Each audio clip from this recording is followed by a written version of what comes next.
Let's do a before and after on this pond clean. Basically the pond is completely broken down. All the natural processes that are meant to sort of have the pond look after itself, they've all broken, and we need some major surgery at the minute. So we'll pump all the water out. These leaves continually falling over the years have not helped, so all those will come out. The infestation of duckweed, which is the green discs you can see on the top, we'll get rid of as much of that as possible. The equipment will be virtually useless. In fact, it will be useless while it's in this state, and I've suggested to the customer to just abandon the equipment altogether and set this up as a wildlife pond. Plant it out very densely with a huge variety of plants to outcompete all this duckweed and blanketweed that will be in here, and attract some wildlife, because not much is going to be attracted to stagnant water like this. So the pump will be doing what it can until it gets clogged up to pump the water out, and then it's physically manhandling everything out by buckets to be spread discreetly around the garden. There's a little, just beyond the fence there's like a compost pit. Everything can go in there, clean it up really nicely, get it sparkling, and then get it planted out this weekend. So we're not completely devoid of life. We do have newts and frogs. Put those by. It's that clogged up in there now. The pump can't possibly cope, so pretty much as I thought, bucketing it out manually. Now, I'm working on this job in Chellaston solo today. When I've got, say, Richard or Teresa helping me out, we do joke about these dirty ones like this, that, yeah, Matt, just 4 more buckets. 400 more like on some of them. But yeah, what's happened here is quite straightforward, and I'll cut to, see the frog just down there then? I'll cut a scene in, a clip, where I describe how the pond starts off at day 1, picks up, levels out to looking great, and then over a period of time it gets to this point where it sort of crashes, and that's the point that, you know, we're called in to do some major surgery, not major surgery, you know, but major rectification work to get rid of everything that's causing the problems to the pond. Okay, so I went past the 4 or 6 buckets, or however many I said. There's 1, 2, 3 there to go. Absolutely full of just disgusting sludge and slime. This is what I'm used to. It's not a problem. Once we've got the majority out with the buckets and the dustpan and the brush, and we'll hose down this duckweed so that drops into the bottom, and then vacuum that out and get rid of the maximum amount of it. It's not possible to get rid of all of it because it gets in the tiniest cracks and crevices like that. So the idea behind densely planting the pond out is that those higher forms of plants compete with the likes of this duckweed, and eventually either starve it out of existence or certainly keep it at bay. Just have a quick look at the pond pump. That's actually a decent pond pump, that. The filter will be woefully small, especially if you skip a clean now and again. And what I'm almost leaning towards is maybe suggest to bypass the filter altogether and just run the water up to the waterfall. Give the pool some water movement, some oxygenation and some sound, which will be nice to listen to from the summer house, or, you know, sat anywhere near the pond. And it's one less little bit of maintenance, because it's so I'm almost going to say ineffective, because they're so ineffective. You may as well just bypass it, or certainly take the filter media out of it so it doesn't get clogged. Something I'll suggest to the customer, I think. Now I'm just guessing how many more buckets. I'm thinking 4 this time, plus these that I've got, putting those on the patch of stingers over there, nice and discreetly out of the way. This will be sparkling when I'm done. It's just a question of getting there and handball it out. There is no other way. There is no pump that can pump how thick this sludge and slime is. There is absolutely no benefit to having that in the pond, other than, in a fashion, it does protect the liner. Say, from a rock that might fall down, it will fall into this deep sludge rather than impact onto the liner and put a hole in it. Now, because we're going to clean this right back, the way I look at a pond clean is not to do a complete sterilising job on it, because you want something there to kick in and restart the processes. So as part of that washing, cleaning, not sterilising, is to just inspect the liner, make sure it hasn't got any damage, and if it has got a small hole or a small tear, then I'll quite happily fix that while I'm here, obviously. Anything major, we need to revisit and sit with the customer and discuss what is actually going on. But this, I think, is going to be absolutely fine for not being damaged.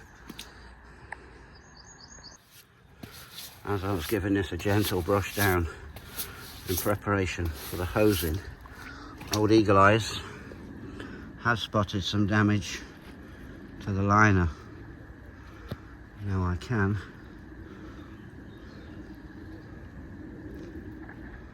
with a sealant that I've got,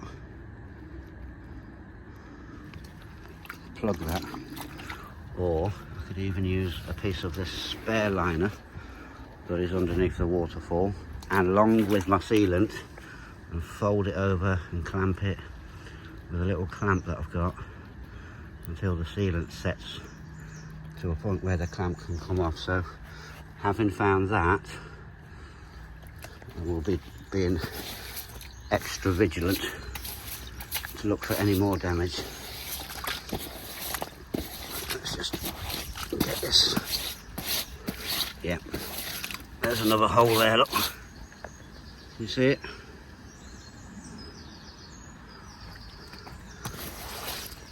It's not the end of the world, because those can be filled quite straightforward. Now, given the location of that one, was that maybe a branch that was cut down and fell into the pond? It's completely unknown. I'm just, when you work on a pond like this, the pond talks to you, tells you all about its history. Obviously it tells us how it was built with the shelves, which is where I'm going to suggest all the plants go, or some of the plants go. It tells me how long it hasn't been cleaned out for. This has got to be at least 5 years, probably more. It tells me if we are going to continue using the pump and the filter, where in relation to the depths we've got, the pump should go for maximum circulation. And that's what I'm working out in my mind as I'm working through. So if you see me on your job and my pump there pumping the water away through that hose, and I'm standing at the side of the pond, it's not that I'm not doing anything. I'm still thinking on my feet about how it's working. How did it get to this point where it's degraded so badly? And I can explain to the customer, now knowing the exact environment of the pond, rather than walking into a shop and somebody kind of second guessing and selling you some sludge removing powder that is never ever going to clear this. Yeah, I've got intimate knowledge now, first-hand knowledge of how this pond works and how it got into this condition, which I have seen hundreds, if not thousands of times before. This is all part of the job that I'm in.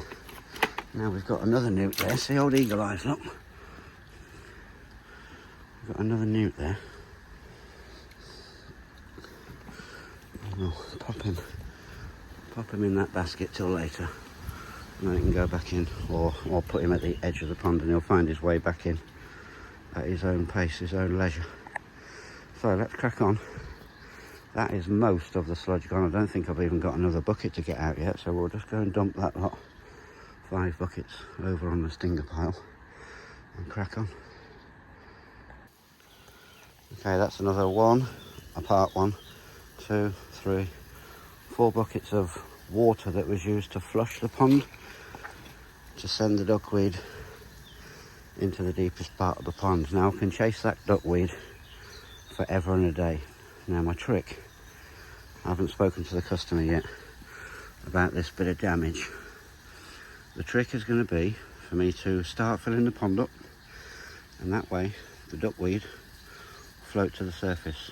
When it's on the surface at a depth that I can get the net in, I'll just scoop it up and get rid of it that way. Once I've done that, I shall obviously let the customer know what I'm doing and fix that damage on that crease, and that small hole over there, and I'll suggest to the customer only to fill the pond up to this lower level here. Allow that sealant to set overnight and then completely fill the pond tomorrow. Can't see any other damage in it. It's pretty, I spotted that one very quickly, and soon afterwards found the other one. There's nothing else untoward that I can see in it. So yeah, that is 2 hours in or so. Good progress on this one. It's all about efficient. This is efficient working. I know a process to work to, and people have said to me before now that when I've taken 3-4 hours to clean ponds out bigger than this, whether I'm doing it solo or with Richard or Teresa, they've said, "Oh Matt, that's brilliant, we did this ourselves 4 years ago. It's a bit beyond us now," and it took us all weekend. They've got fishing buckets dying in the heat, and I don't need one on this job because there are no fish in here to look after, but I've got all the storage facilities for the fish, so they're nice and safe as well. So yeah, just efficient working and just working lots and lots of things out, as I'm doing that work. To me, this is all very straightforward. And one of the most important things I pride myself on as well is keeping tidy. Keep everything compact within a space, not strewn all over the garden or a patio. And then if there is any spillage of what was in buckets, just a flush and a tidy up. Keep a customer happy in every way possible. That's the way I've been doing it for 30 years anyway. Okay, almost going to wrap this job up now, get the worst of that duckweed out, and then when the pond is topped up, I agreed with the customer, or suggested to the customer, just top the pond up tomorrow. That way the pump will be fully submerged, and then they can just come in, get rid of any remaining duckweed, because like I said, it will get in all those gaps at the top. And it's almost a little battle of attrition over time to get rid of it as much as you can before the higher forms of plants come and establish in the pond and take over. So we did do the repairs. That is polyurethane sealant. It is absolutely fantastic stuff for repairing liners. No need to put a patch over it. As long as that surface around the hole is prepared properly, namely dried, sanded, it will take to it really well. I've never known it to fail, but it's not something I can give the customer, you know, like a 1 year or 5 or 10 year guarantee with it. That's just not realistic. Thankfully, on this job, there were only those 2 bits of evidence of damage. In fact, I will. Now, the customer has asked me not to put these grids back in. Customer's pond, customer's rules. And what I have suggested is to leave that out in the sun. Yeah, it's a safety grid basically, stop kids falling into it, or anybody. In fact, you can actually stand on these things. Leave these out in the sun, and that duckweed will be incredibly easy to get rid of. Now I will just put the cable for the pump in the pond rather than have it on there, because if anybody comes cutting with any tools, I don't want them cutting that wire. So yeah, just leave those out in the sun, dry them off, and then the customer has asked if they can refit those themselves. I'm happy, I've left it all nice and tidy. Pond is sparkling, which is what I promised the customer a couple of days ago. So yeah, I'm happy with that. I look forward to, I may well call in or ask the customer later in the year, just send us a picture if you remember. I've got, well, in fact they have asked me already to clean the other pond out further down the garden, which is probably about 3 times the size of this, and well on its way to getting to that crash point that I shall describe to you just now on a schematic drawing.